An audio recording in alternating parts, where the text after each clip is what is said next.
Okay, so I'm getting everything set up, but as you can see, I'm doing a bit of a morning stream. Okay, so I'm getting everything set up, but as you can see, I'm doing a bit of It's a morning unusual, stream. but I don't know. I didn't have anything better to do this morning besides some daily stuff. It's unusual, but I don't know. I didn't have anything better to do this morning besides some daily stuff. Just give me a second while I set up my notifications the sloppiest, least laterally way possible.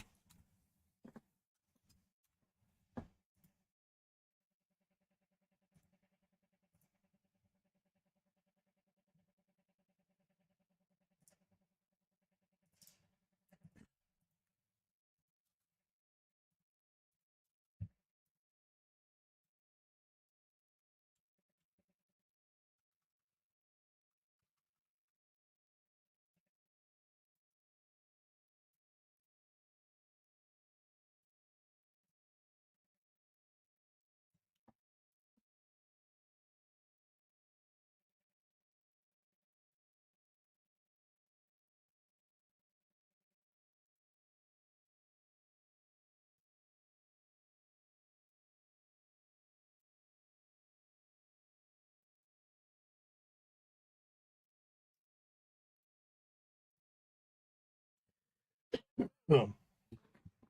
Shit. Good morning.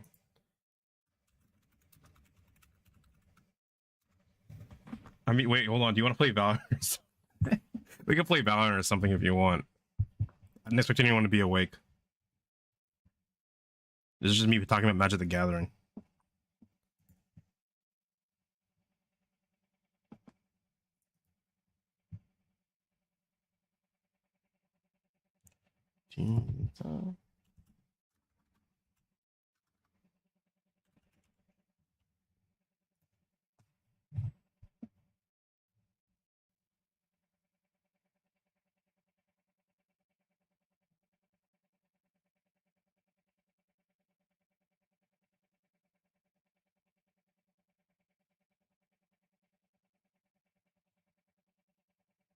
Okay, well, I'm gonna start reading the side story, and then I don't know, after the side story, I'll probably play some game like Magic the Gathering Arena or something for a bit.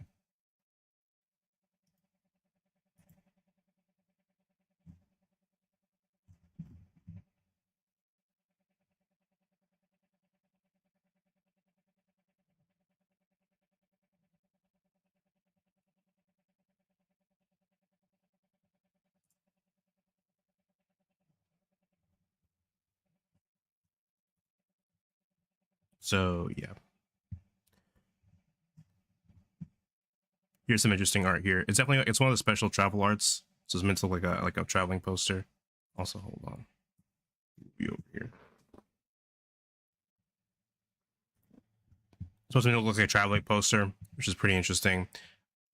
There's not a single main character here because they're all like kind of like insectoid people, and it's clearly like the idea is meant to be like the action of them traveling out seems to be the main focus. So you can definitely assume this is some sort of enchantment or some sort of instant. Obviously green because not only E medium but also like the a lot like the ships and the place itself is green, which is interesting contrast with the orange. A lot of people think of like red and blue as opposites, which is not. I'm not saying it's wrong, but like if you look in the color wheel, the colors opposite of each other are actually green and red.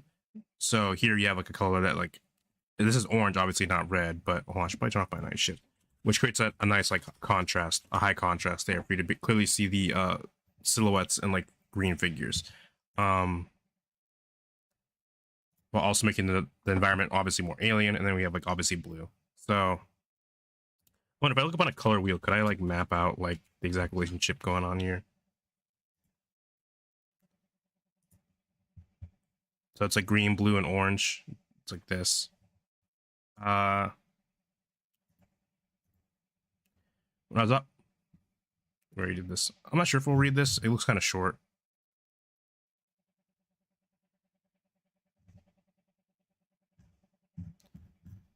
It's like a short summary of like Magic the Gathering Cosmic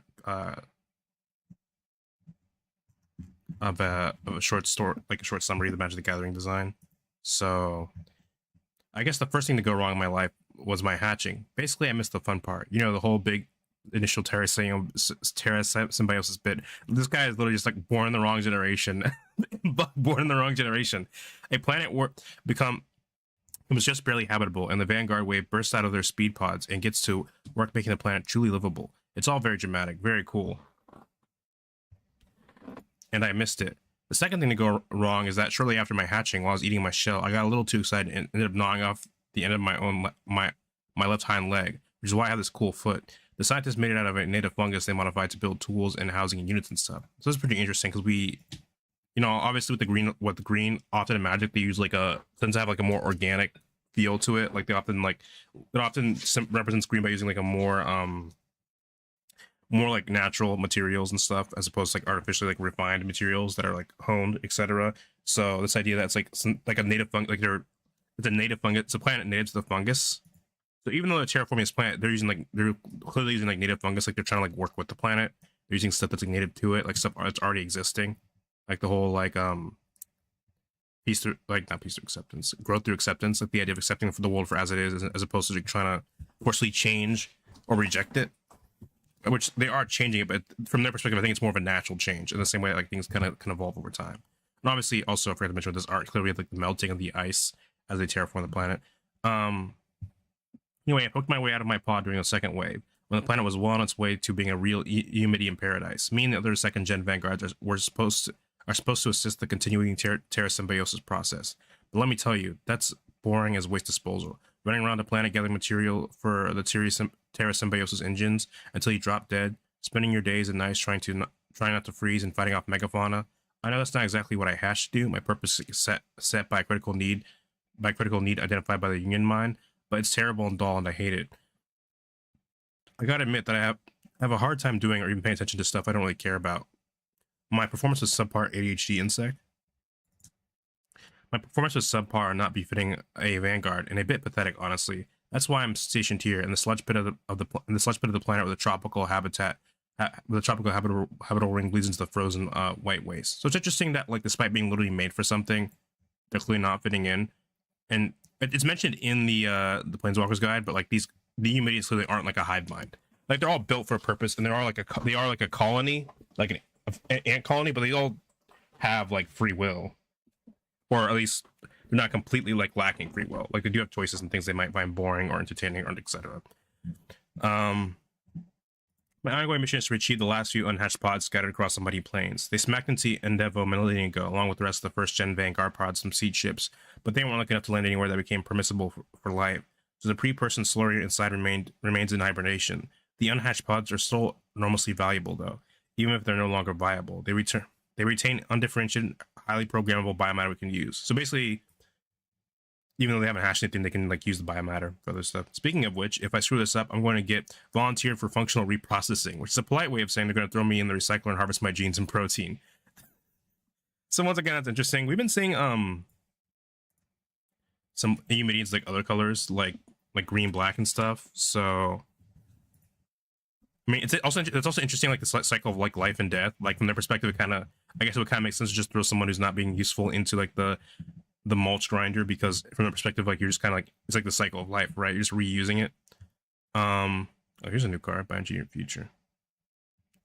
Honestly, though, if you told me a card called By an Engineered Future, I kind of assume it's like a blue card, but so anyway, like green has always had this like the cycle of like life and death. That's the thing that you can especially see played up in like Golgari, like green black cards. It's like this idea that like black is willing to use death, and then green's sort of like it's a cycle of life and death, and it's willing to like lean into that, or maybe like death isn't seen as much of a bad thing because the idea is that it's like it's part of the cycle anyway. Let me make sure my mic is up, because sometimes we shouldn't. So okay.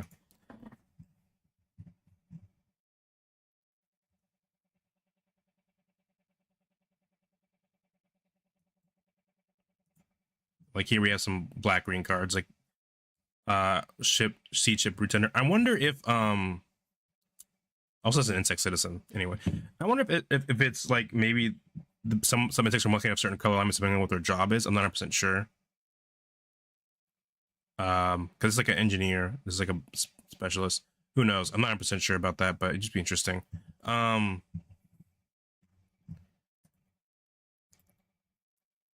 Normally we only put dead people and damaged pods in the recycler, but apparently I'm about as useful as either. So this is kind of my last chance, but I hate this stupid job. It's busy work since we've cloned the planet like 5 times already, and as I said, I'm not too good at doing things I don't care about, even when my life is on the line.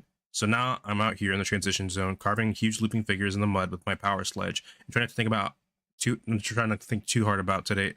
Today's the last day of my solar revolution, and I'm one part away from my quota. The worst part is this isn't even my fault. I actually did try to search for pods, but you see, the planet wasn't always an empty ice ball before we showed up. It was once a lush world teeming with life, and a lot of that was life was huge, and it also had a surprisingly good hibernation ability for a non-Eumidian that is. That's also pretty interesting, where it's like this planet wasn't always like a frozen like ice planet, like it used to be green, and obviously this is part of like the explanation for why like the giant green like monstrous creatures coming out of the ice sometimes. And it kind of points to maybe why the Eternities are a bit more green. It's like the idea that they're kind of like reconnecting in a way. Like this planet was like once green lush before, and then the way you could see it as them not just terraforming the planet into something new, but also maybe trying to reach back in the past to what the planet was, like a more of like a green like lush paradise world, as opposed to like the frozen world it is now. And here we got an example, like one of the creatures coming out of the ice, like Ouroborid. Like you can see it like loop so long, but it's like looping in and out of the ice. I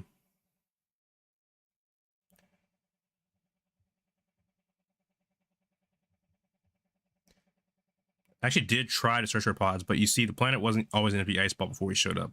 It was once a lush world teeming with life, and a lot of that life was huge, and it also had surprisingly good hibernation abilities for a non-Eumidian that is.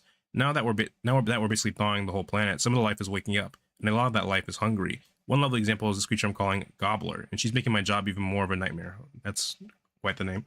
Every time I find a pod these days, that's not very often, along comes Gobbler. She chases me away, and you won't believe this, gobbles up my find. It's a wonder that I was able to safely achieve the 10 pods I have.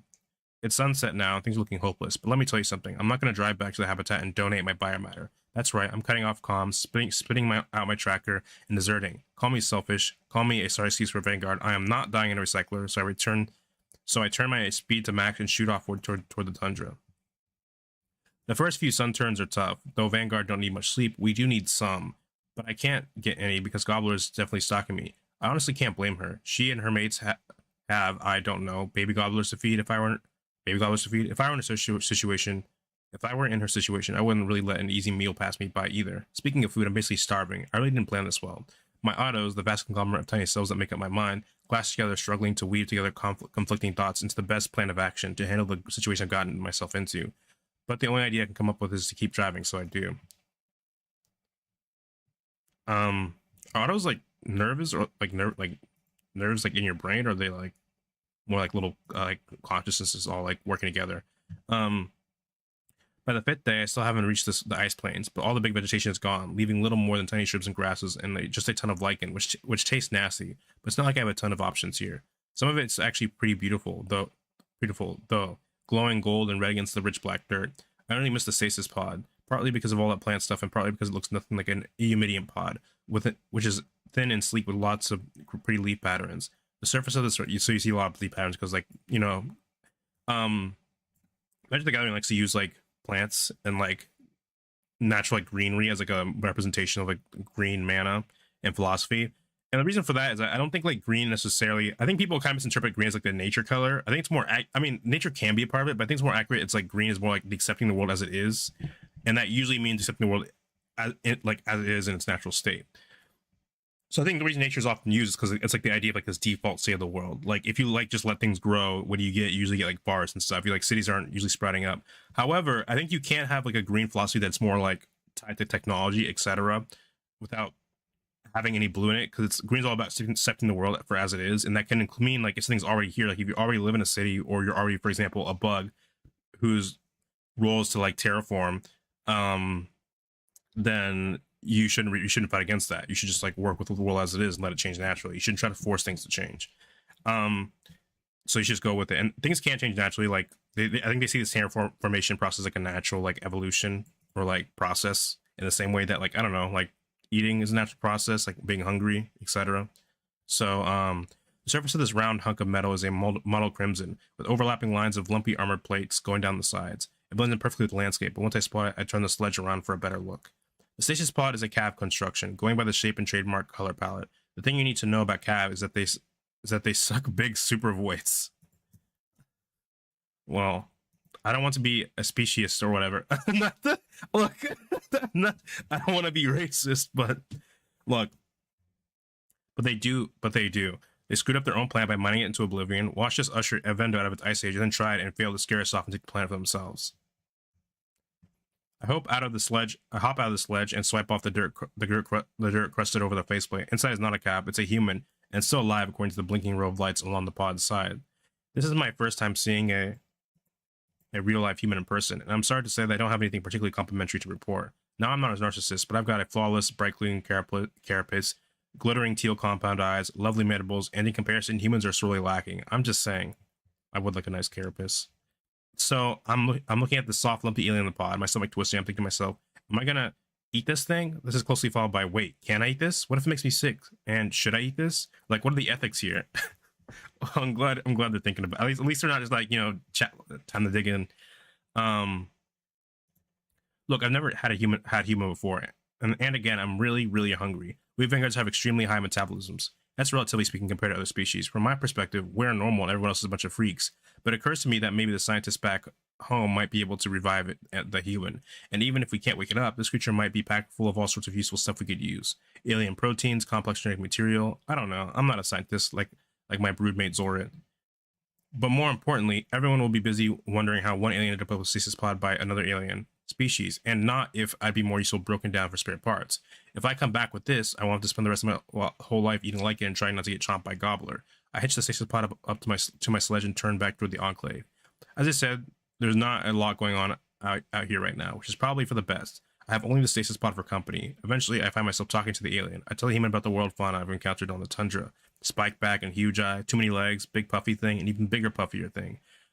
I talk about Zora, my only real friend, and how Zay's the one, neo-pronouns, and how Zay's the one who took me aside after I lost my third sledge. I drove it off a cliff doing wheelies, long story, and warned me about my next failure, warned me my next failure would be my last. They can do wheelies?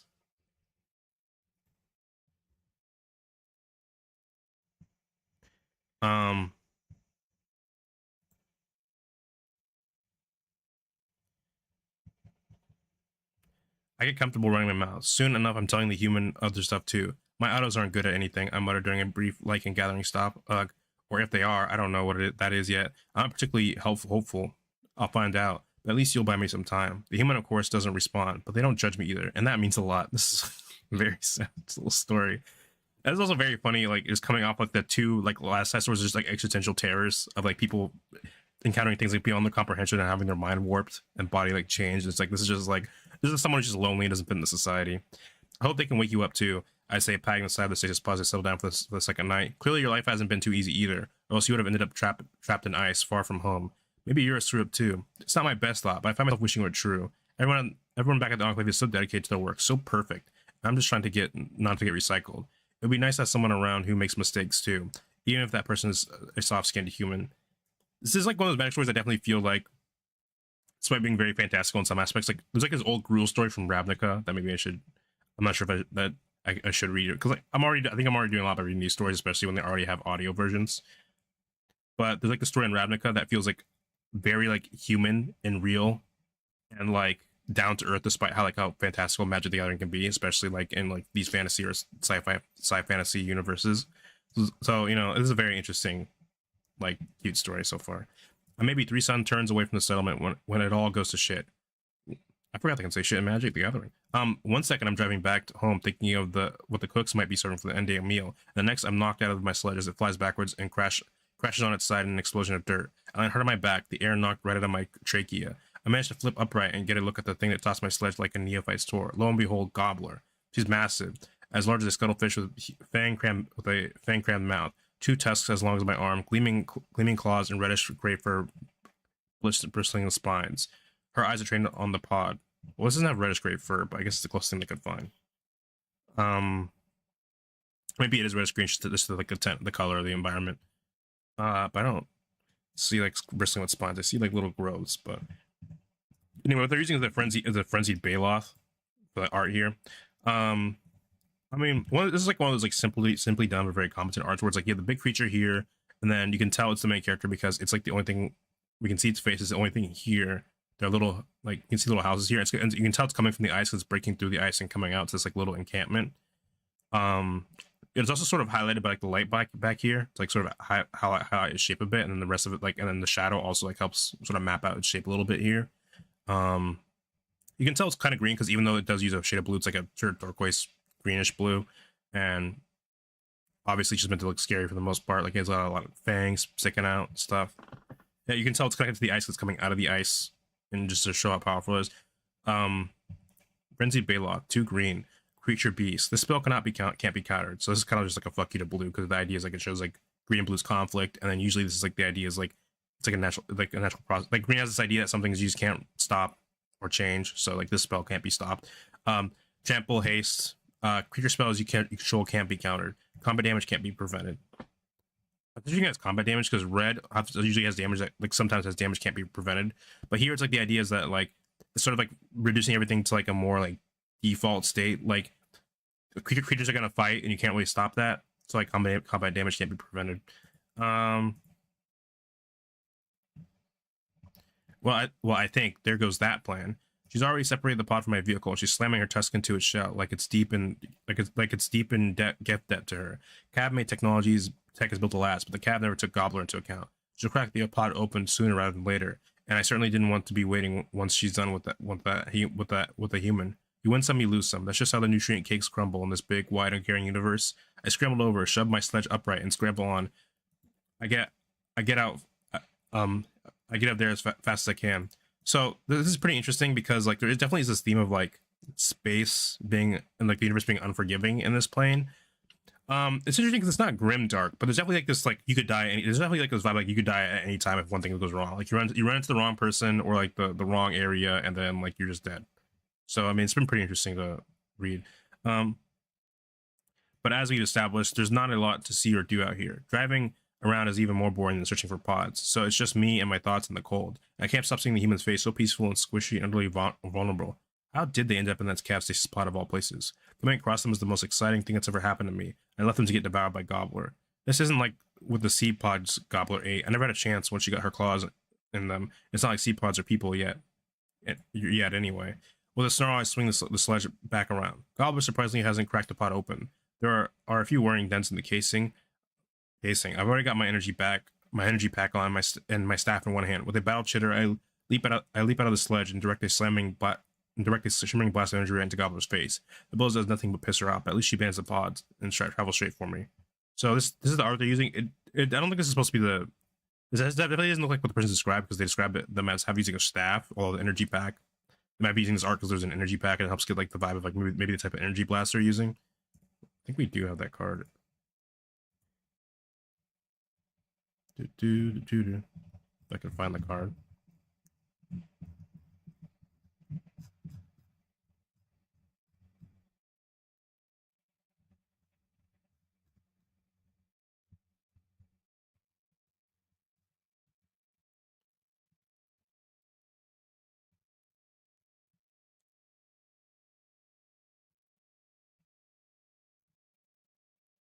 I swear we had that. We saw that card earlier. Oh, here he is. Gene Morph Imago. Flying. Lamp. Okay. It's a green-blue, so for 2 mana. Creature, insect, druid, flying, landfall. Whenever a land you control enters, target creature has base power and toughness 3/3 until the end of the turn. If you control 6 or more lands, that creature has base power and toughness 6/6 until the end of the turn. We can all be more than we are. Let me help. So, interesting mix of like blue here. So this idea of like, we can all be more than we are. So it's like this idea of like, perfecting things, making things better. Obviously, you know, this is the main character because like the only face we can see and the only person here, and our attention's drawn to it because like literally everything's swelling towards like this big gun, so there's emphasis on the gun here, and then also this person is lit up by like the light of their the blast are charging up. Even the background's like swirling, which is pretty interesting. Like it's swirling just like the. It's almost like this. Like this is almost like an extension of the world, like that the character is inhabiting, because we see like plants in here where the energy is like radiating off from and getting pulled into here. So they're using some sort of natural energy or man that's present in things, and this is represented. This is represented in how like if you look in the background's like swirling almost as if it's swirling with the energy they're channeling, like they're from the same source or somehow connected. Um, Obviously they also have little glowing bits to show like technology and also like draw attention here. And this person has like more like a robotic. I'm not sure this is like a prosthetic leg per se. It could be one, but it's like there's definitely like more of an emphasis on like this artificial kind of like armor, especially compared to some like the other creatures.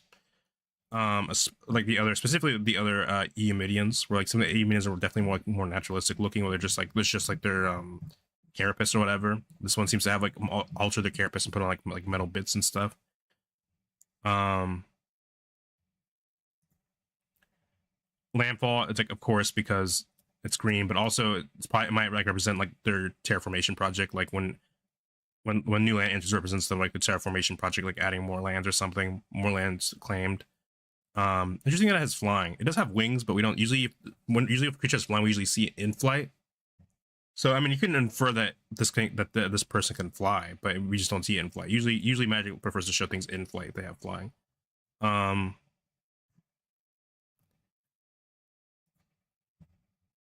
I didn't really think this through either. Sorry, my story of my life really. I hold my ground until the last second, and roll aside, just barely avoiding the glinting point of her right tusk. With a roar, Gobbler whips around faster than she has any right, rushes me again. Another blast isn't going to save me. I can think of only one thing to do, and it's probably going to kill me. I rip off my energy pack just before Gobbler's fangs close around me. I jam my staff between her jaws and toss in the pack.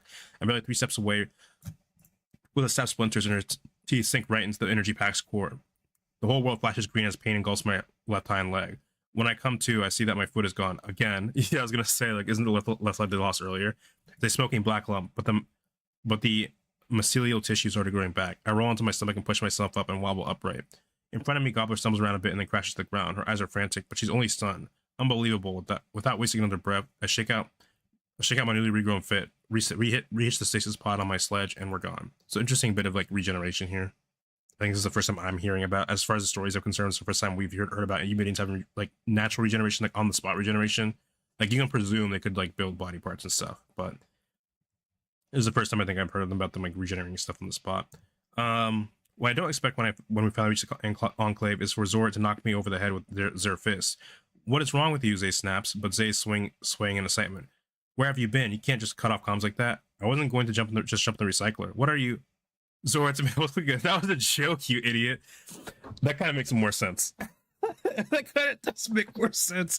I stare at Zara. Zara looks utterly serious. A bad one. I snap, looking at my intent and irritation. How could you honestly believe we were going to kill you? Zora demands. We're not Cav, Kadric. We sent 10 vanguards to find you. I can't believe. Zara snaps down at the pod. What is that? But then a small crowds formed around the sledge. Orange light spilling from the clustered houses illuminates fabricates, scientists, and vanguards like me. Something thumbs in my body at the sight, spreading like sweet sap through my hemolymph. I feel like there's a lot of insect parts I do not fully understand. So it's like the equivalent of their blood. It like carries oxygen, nutrients, I guess. 5 seconds back home and I already feel better. The dense warm fog, the heavy perfume of flowers and fruit, the humming chatter of my broodmates. These are my people, my family. It seems ridiculous now that I didn't catch the joke, that I thought they were really going to throw me in the recycler. I can't believe I was going to leave them behind. Babka, a vanguard from the first generation, is peering at the pod. A human, barely, says Zor, running a hand over it deep into the pod. The life support is about to fail. We need to get him to the med lab immediately. Taking care not to trip over the thick vines sprawling over the ground, Babko and I carry the pod inside. Then Zora and Zara scientist friends take over, gently pulling the human out of the battered steel shell and depositing them in a bio cradle. There's a cylindrical thing clenched in one hand, and I swipe it before Zora banishes me and Babka outside. I wait by the door with Zim and maybe 10 other people, doing my best to answer questions they lob at me. No one else has been this close to a human either.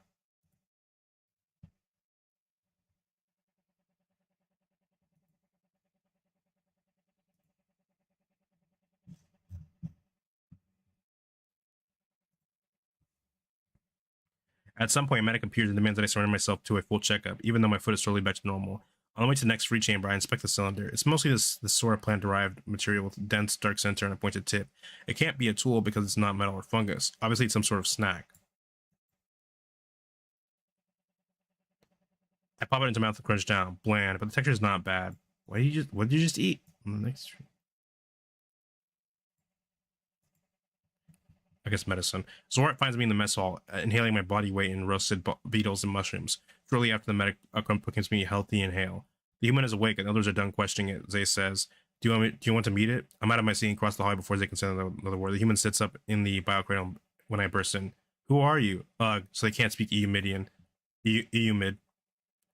Gadric is what I'm called. Cymer is an awful language. Language feels too soft and slippery in my mouth, like pre-masticated food. You have a name? I am Nas, the human says. He, him. He's longish, though not nearly as tall as the Emilian, with what looks like eye implants, a tiny dip in one of the flesh pads on his face. Lots of thick black poofy stuff on top of his skull and light brown flesh covering. Patrick, you're the one who saved me? I plopped down on the bench beside the bed. The fungus padding curves around me, automatically molding itself perfectly to my body. Yes, had to fight off 5 megafauna with bare hands. 5 megafauna. Big fight, but I was really very strong. Really, the two fluffy lines on the upper half of the human's face shut up. Well, thank you. Pabko steps aside and alongside Zora. I thought it was 3, Zay says. No, it was 5. I scoot over on the bench to make room. Why? You stuck in cat pod? Who is you? I do like how it's like, clearly they're not as good at this language, so. I'm with the Pinnacle's programming division. Nas begins. I have to smother my displeasure shiver. The galaxy's self-appointed administrators. Pinnacle claims to pursue peace and prosperity for all, but only as they defined it. They're not as bad as the cab, but they're way too hierarchical.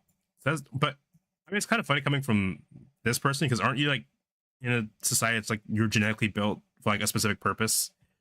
I mean, so this could be you could be saying like maybe the Eumids aren't like as hierarchical, even though they have like this like genetic, they aren't super hierarchical. There's like a lot of like flexibility and like mobility as to where you sit in society, or that the Pinnacle's more suspicious than they let on. Like he could see them as like maybe the Pinnacle has some stuff going on. Thankfully they're not interested in Evendo at all, and our interactions with them have remained minimal. We were on a team building exercise when the cab took us captive. They thought we were spies that the Pinnacle was trying to interfere with in their plan to go over Evendo. Oh, says Zora, they've stopped with all that. Are you sure? Zara waved the affirmative. You've been in stasis for a long time now. Nas' shoulders rise and fall, and his chest puffing out. But doesn't look like a show of confidence. Air wishes out of his mouth. 3 years, I know, but the cab declared they wouldn't break the peace 2 whole years before that, and I can assure you they didn't seem very peaceful when they took us. What happened, I ask? A great deal, says the human. Says his mouth tip upwards. Pretty terrifying, honestly, but there's a strange wobble to his voice now. I barely managed to escape with my life. Trust me, the cab are only biding their time. We were taken by a brand new warship and held on station for retrofitted for battle. And don't arm yourself if you're not planning to fight. Pauko's mandibles grind together anxiously. We have to tell the others. Nos swings his legs out of the biocradle. I have to report to the Pinnacle. You stay, I ask. Rest for a small time. We contact them for you. I can't. Besides, your medic say I'm fine as far as I can tell. Why you have to go? I'm grateful, Cadric. I do really like how like when Cadric is speaking in their own like native language, they sound like, you know, it sounds like grammatically correct, but once they switch to like the Pinnacle speak, it sounds like a bit like choppier. I'm grateful, Cadric, more than I can say, says Nas, his face contorting again, but I have a daughter, a family, my sister, my brothers, my wife. I have to get back to them. He scrubs at his eyes with one of his 5-fingered hands. Gods, I hope they're all right. I understand half the words he said, but I comprehended enough to be disappointed. I was looking forward to having a human friend. I also hoped they'd be that I'd be able to try eating Nos after he died. Just a soft little nibble. We have a few older ships we can spare, says Bobco, rising to their feet. I'll put in a request for you to borrow one. The forms go through immediately. The whole enclave is buzzing with the news of the human and the possibility of imminent cav attack. I lead Nas to the landing pad, where an engineer is completing the last pre-flight checks. The ship we're landing is a small, recently repaired one, a hodgepodge of organic and inorganic parts with a classic vine pattern shell. That's the thing we've already seen like a bit with the art is like the Eumids have like a very organic look to like their ships.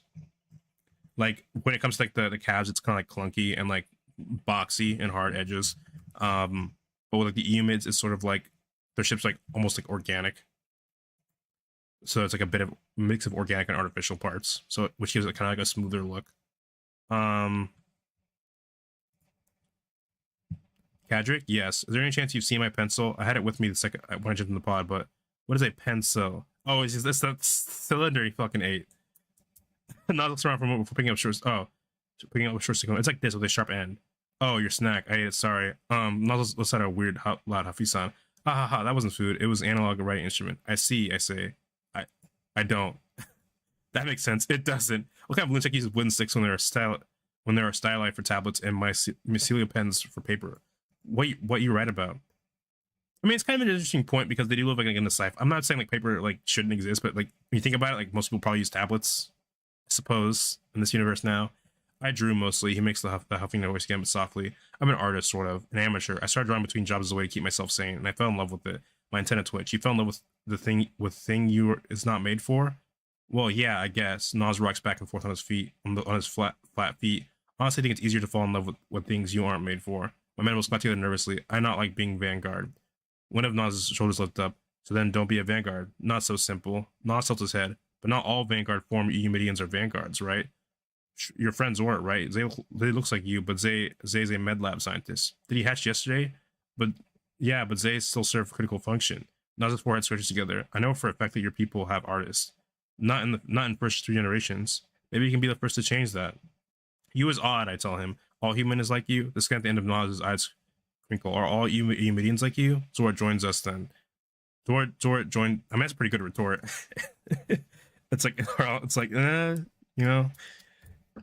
Probably, Zora joins us then. I'm told your ship is ready. Thank you, Nas tells Zer, showing his teeth again. He turns towards him. He turns to me and sets a hand on my arm. It's very warm and unreasonably soft. And thank you, Kadric, for saving my life. I gave the Elders Assembly my contact if you ever need anything, and I can be of service. Please don't hesitate to reach out. Maybe you can even visit me on the guideline. You know what? Why not? I've always heard the Pinnacle folk were self-righteous wannabe aristocrats, but Nas seems nice enough. Even if he's strange. Already, I have more than enough venture for now, but one day. Nas hands me the stick. I'll look forward to hosting you on the station. So it's very interesting that because we haven't gotten a lot of like we only have Nas so far. I don't think we gotten like a lot of like the Pinnacles like take specifically like perspective on what's happening outside of like maybe they're working with a Drix and that the system is dying. So I'm wondering if like the Pinnacle is actually a self-righteous like or has like this sort of dark hidden angle to it that everyone kind of speaks and mutters of, or if that's just how like the people within the system, like the Eomids, view the Pinnacle. Not saying the stick. I look forward to hosting you on the station then. With that, he lifts a wand and waves it from side to side before ducking into the ship. Spinning the twig in my fingers, I watch the vessel slowly lift into the air and rise above the canopy before zipping into the swirling clouds. Then I crouch down, digging one end of the stick into the soft dirt and begin to draw a pair of tusks. Oh, that's nice. Do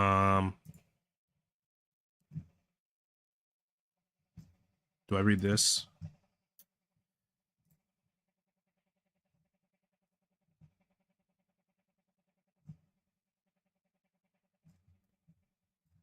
I mean, it's pretty short. I guess we could just read this.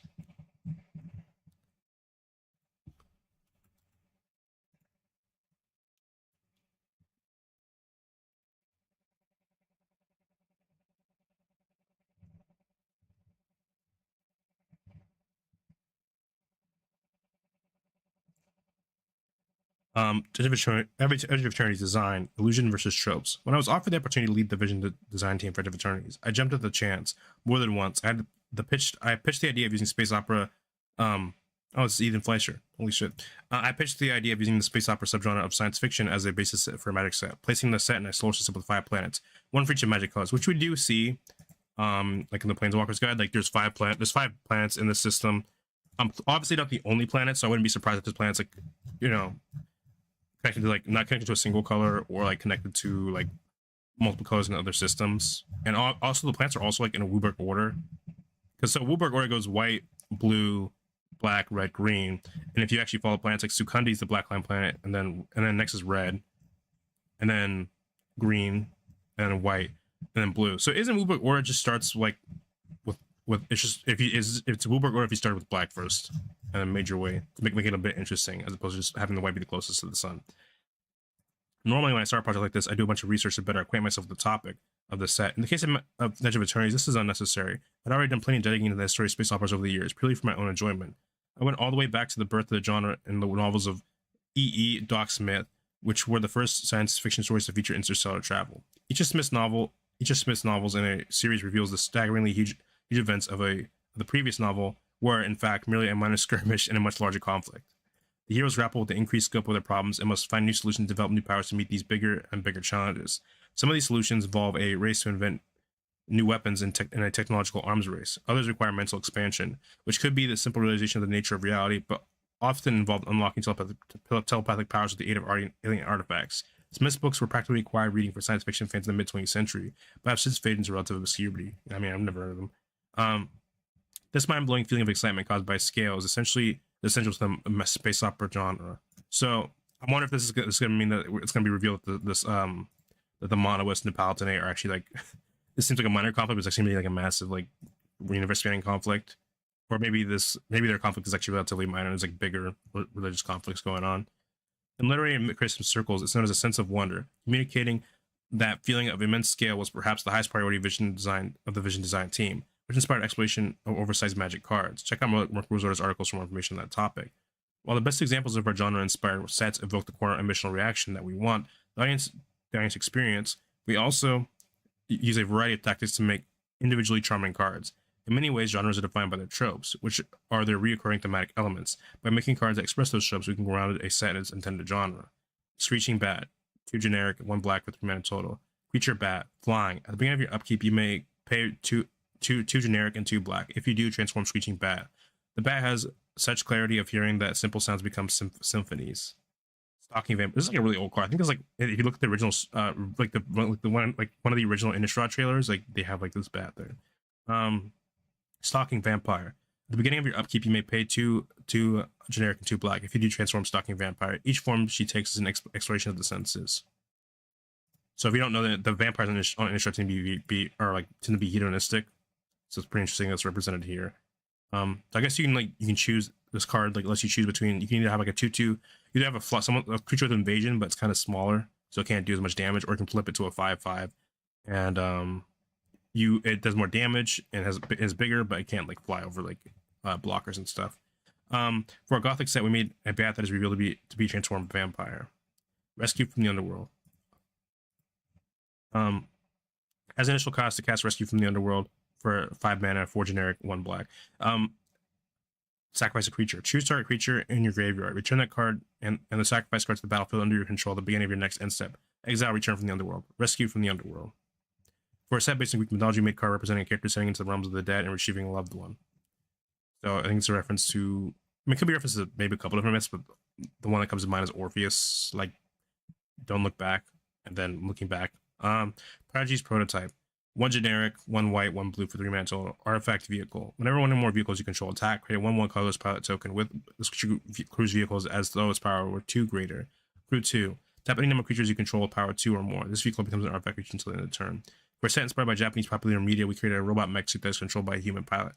Sometimes these trope-inspired top-down designs aren't really about tropes, but all about allusions to a specific story. King Makar, the Gold Curse. So this is a reference to the guy who touched everything and turned to gold. Hold on.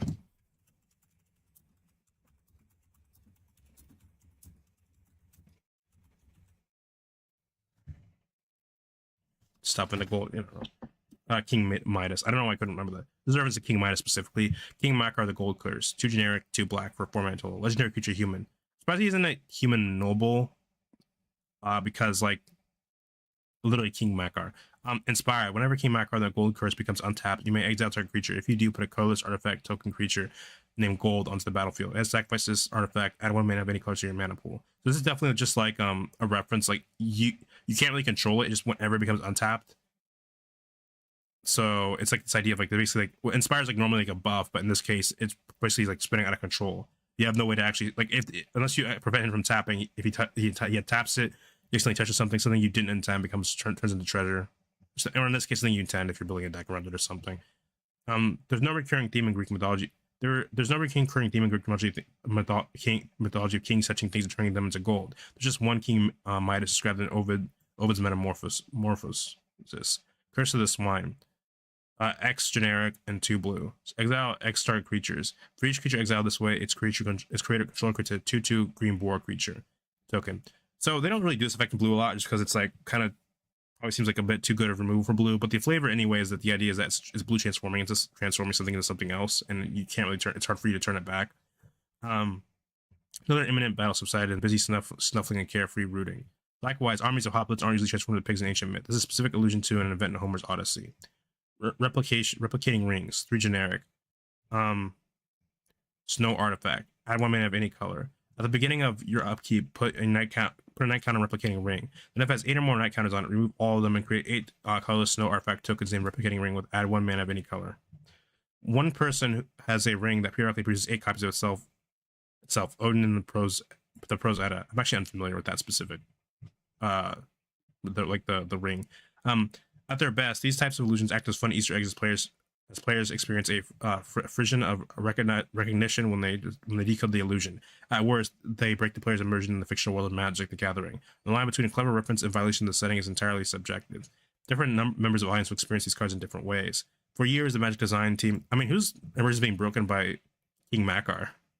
Maybe I'm wrong, but I mean, who sees King Makar go like, wow, a guy in Magic: The Gathering can turn stuff shit in a goal by accident? Never impossible.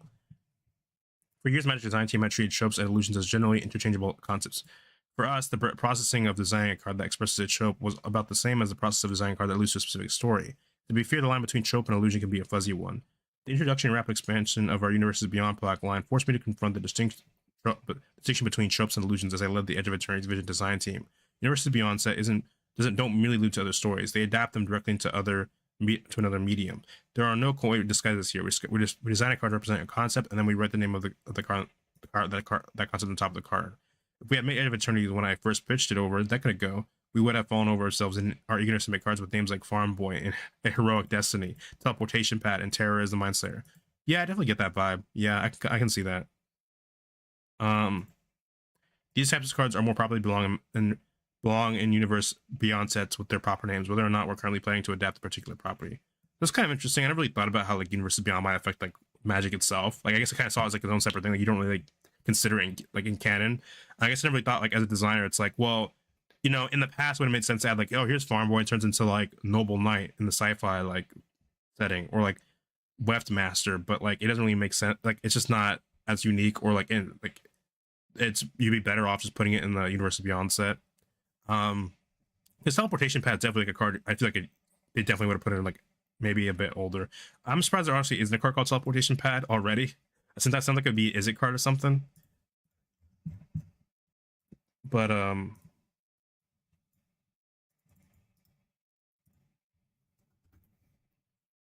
mean, Teleportation Circle.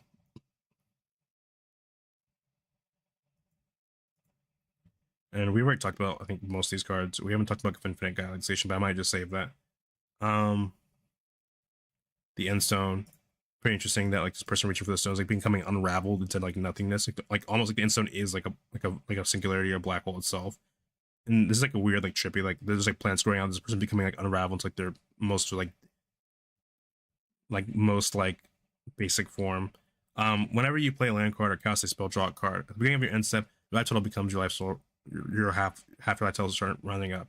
So I guess you could read this part as like maybe being the unraveling, like you're slowly being undone by the end stone. The future is set, the present remains uncertain. The realization meant that we had to identify the actual tropes of the space opera genre. Travel between planets at inconceivable speed, fleets of giant spaceships, weird aliens with weirder customs, wild astronomical phenomenon, powerful energies unleashed by powerful technologies, and above all, a sense of tremendous scale. We made a rule for ourselves: no allusion to popular space opera media, and I believe that Edge of Eternities is all the better for that. The world building team absolutely knocked it out of the park, creating a set that feels exciting and new while belonging in Magic: The Gathering, alongside our previous sets. By throwing away the crutch of illusions to popular space media, popular space opera media, we allowed the Edge to walk on its own. So just to be clear, I don't think this means there's literally no inspiration, like no direct inspiration to, like, for example, stuff like Star Wars or like 40k or like Dune or anything, it makes it sound like, for example, like they couldn't have a card that's like, oh, this is just literally just like Luke Skywalker. You know, like this card is like the card up here is like, oh, this is literally Midas. This is literally King Midas as a card. It's like, yeah, we can't just put in a card that's like Luke Skywalker, except like we scribbled out the copyright on it. So it also has to be like unique. We can't, like the pinnacle can be inspired by, like, for example, Star Trek, etc. But it can't just be like the Star Trek like alliance or whatever as like a cheeky nod. Like you can't just have like, oh, you can't just have like, oh, this is Chewbacca, except like, you know, creature type beast something. Like it has to be like something like more unique than that. But of course, it couldn't hurt to make a few allusions to an unpopular series, right? Perhaps a reference to something foundational but largely forgotten. Just a little reference to my favorite space opera books. An alien bracelet to unlock your passive telepathic potential, enabling you to control your enemy's very action. Okay, so they're not completely against all references. It's just like you just can't like do the Luke Skywalker reference. Well, this is some sick art though. The minion bracelet. So it's pretty interesting because this is clearly some like member of the Palatinate with the white and gold, but clearly like the bracelet's a focus because the bracelet's where all the energy is coming off. And while this person's eyes are glowing, like it shows the effect of the bracelet. They're cast in shadow, so I guess the idea is like our eyes are supposed to be drawn to like this highlighted bracelet shooting energy everywhere, and even like the light's still hitting it, even though there's like bright light everywhere. Equipped creature gets +1/+1, has 15 generic. Exile the Dominion bracelet. You control target opponent during their next turn. This ability costs X less to activate, where X is the creature's power. Activate only as a sorcery. I mean, they already basically played out like just also it's a legendary artifact. They already explained like the flavor here, which is just a reference to, like someone using the telepathic power granted by this bracelet to like control someone or something.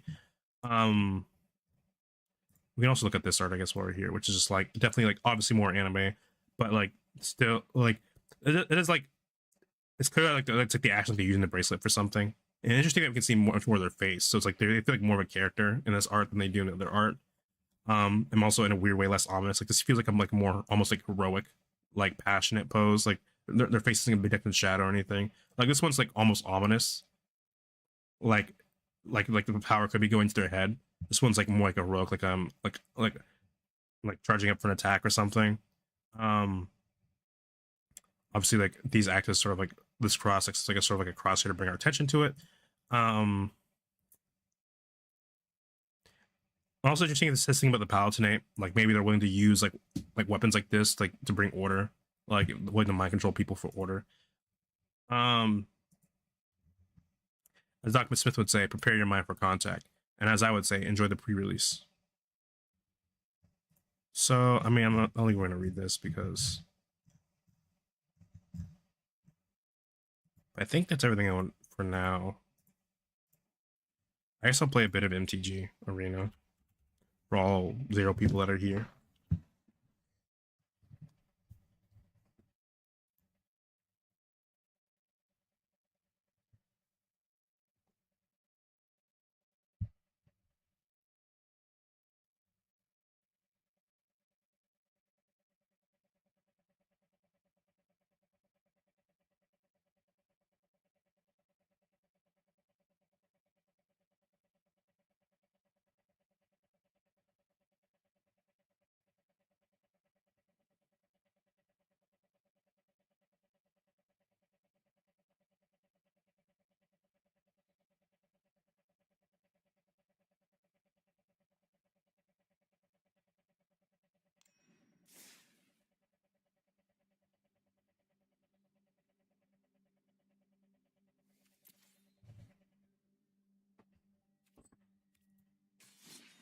So I think we're just gonna go back to our.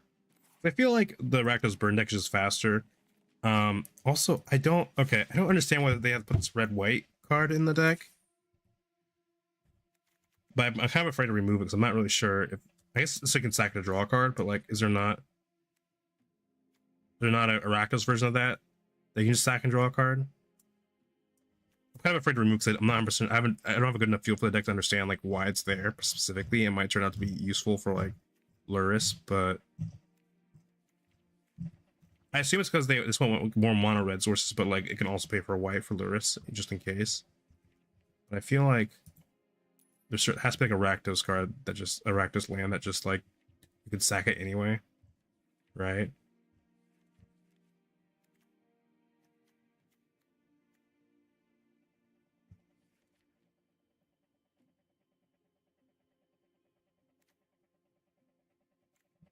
I don't think I have it either way.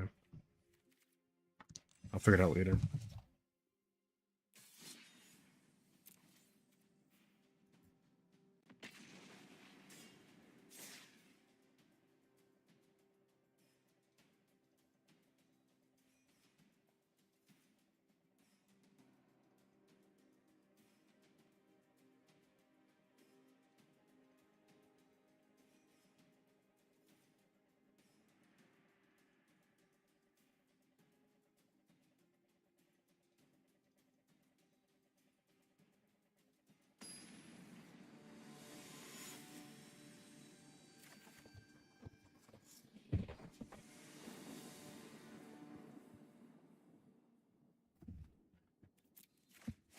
So I'll keep this hand because we have enough 1-mana spells to justify just having 2 lands. And then, oh my god, I didn't mean to sneeze in the mic. Holy shit! I'll pay 2. I'll cast Swift Teaching just so I can draw a card to hopefully get into a land. Yeah, and then we can play Dragon's Rage Channeler with haste, or really anything. If we draw like any of our land, yeah. Maybe I should have played Barbarian Ring first because I can just instantly play like 2 spells, but I'll cast Dragon's Rage Channeler. She's a prowess and haste. And the next turn we can cast Monastery Swift Spear, which just has haste naturally.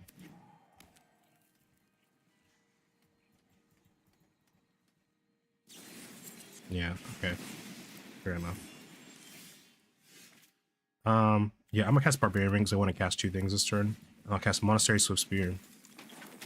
And then Quarry Steelcutter, because Quarry Steelcutter, if I cast 2 spells next turn, it gets me like a creature, which is pretty useful.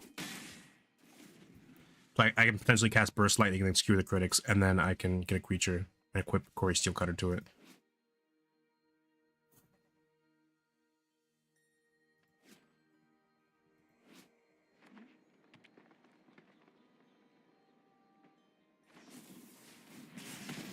Yeah, fair enough. This is also part of the reason I wanted to like try to get Quarry Steelcutter to activate, because I know there's gonna have like a bunch of stuff pinging me. This is what they've been doing like the entire time. So the only problem here is that they have Land of War Elves. Okay, I'll cast Burst Lightning.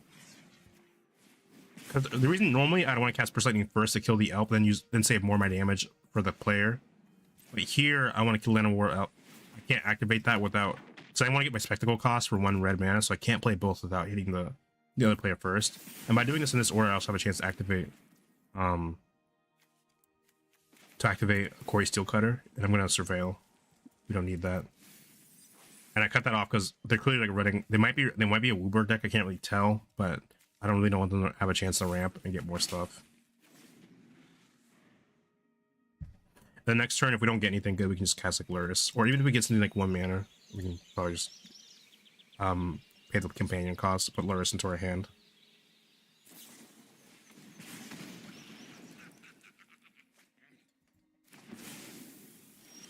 Yeah, this is a bit of a trouble because we're kind of stalling right now. So, activate Luris.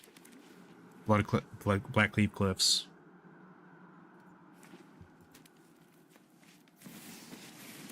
We might be in a bit of trouble. Create a 0/0 group. We have to figure out a way. Okay, we'll cast Luris. Doesn't get countered. That's good. We can play Monastery Swift Spear off that, which lets us activate. This is pretty good. And then play you. I don't want that necessarily to get too much of a problem.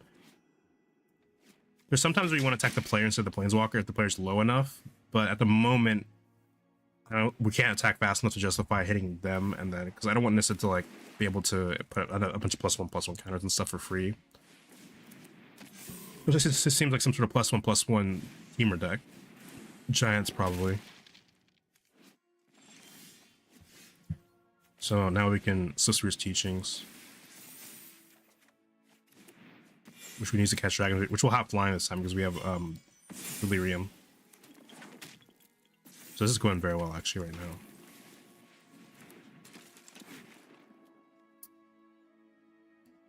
Oh, we lost delirium because we cast it from the graveyard.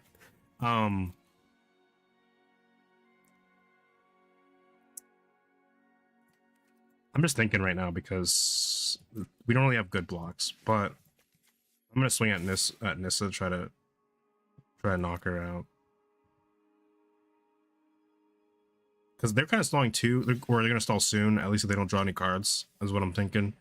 And we can stop Nissa from just sitting there and like racking up points. Will probably be good.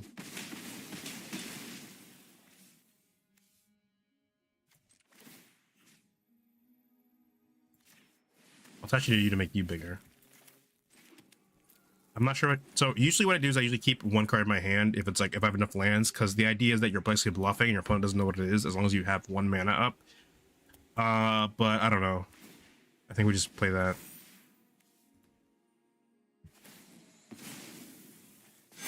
Yeah, that's not good. So 8. So we do live barely. I think because they don't have trample, what we want to do is we want to block this. Then we can get a little life back with life gain. And then we can chump block with like these two later. Or at least one of these. And then I can...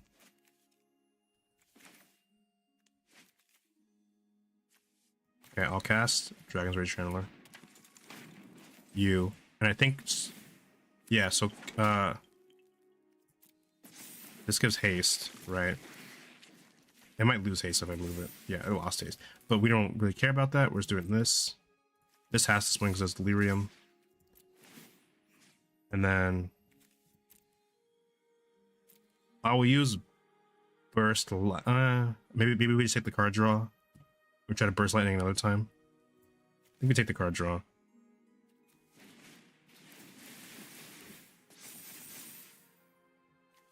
Don't want you. Sure.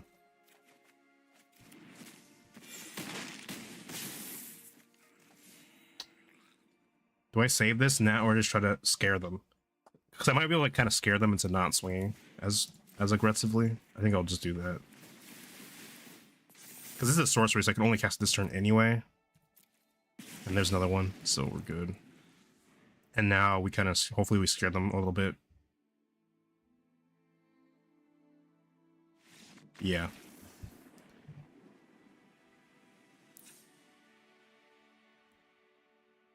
Okay, I think we want to run Molten Collapse. We'll cut Bolt Wave, because Bump of the Night is like the same thing as Bolt Wave, except we can also cast it from the graveyard. So I think we want to run like something like Molten Collapse. It just destroys a creature or planeswalker. Which is pretty good for things like Nissa and all the giants they're playing. Skullcrack also hits planeswalkers. Maybe we just cut Bolt Wave entirely and we just run Skullcrack, because it can hit players or planeswalkers. YOLO Lamau.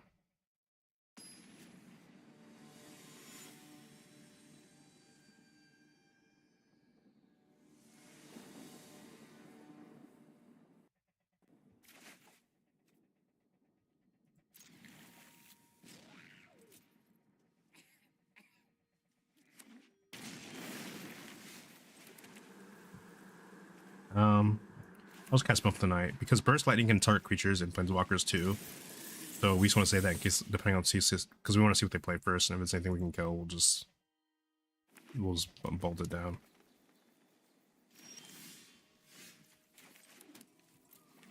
Okay, we can I guess we'll cast Corey Steelcutter now. I'm not sure it's the best choice. I think the ideal choice might be Bump in the Night into a Light Up the Stage just for cards, but I'll cast Corey Steelcutter because next turn if we cast both, then we at least have like something on the board. They're ramping, so I think we got to speed it up because we definitely outspeed them, and they're definitely like more of a slower play. They play like slower than us, relatively. So what I'll do here is I'll play Monastery Swift Spear. I'm gonna swing, even though I should probably be activating Corey Steelcutter, because the reason why is if I swing, I can get a hit in, activate Light Up the Stage, hope for a third land that I missed this turn. Bam. We play Blackleaf Cliff. And with that, we can play Dragon's Rage Handler. We get some presence on the board early on.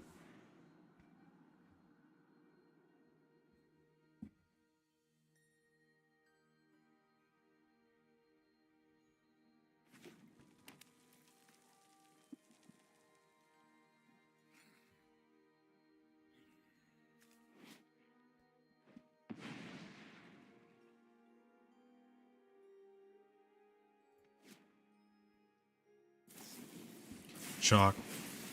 Fair enough. We still have the advantage though. So with this, we can bump in the night. We'll bump in the night twice just to activate Corey's Steel Cutter. I'm not sure we need another land really. At the moment, just because, I mean, I don't know. I guess we'll take it. We can just cast all our spells this time, I think. Actually, I think I'll just save Burst Lightning for like next turn. I can cast it on their turn if I need to because it's an instant. And I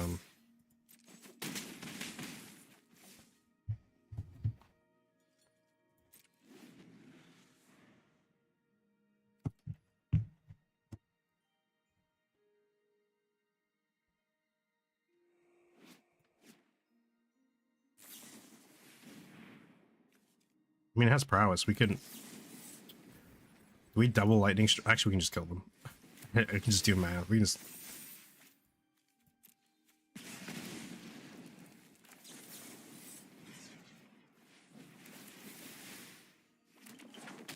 That's why you always cut your opponent's health, because we could just kill them, and it's actually more dangerous to wait here because they could have countered or something.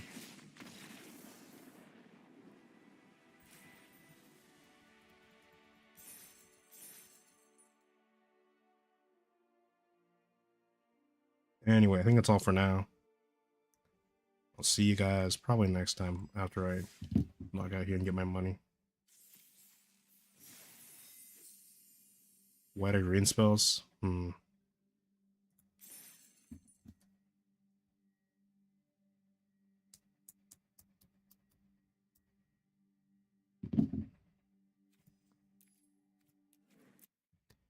I'll see you guys next time.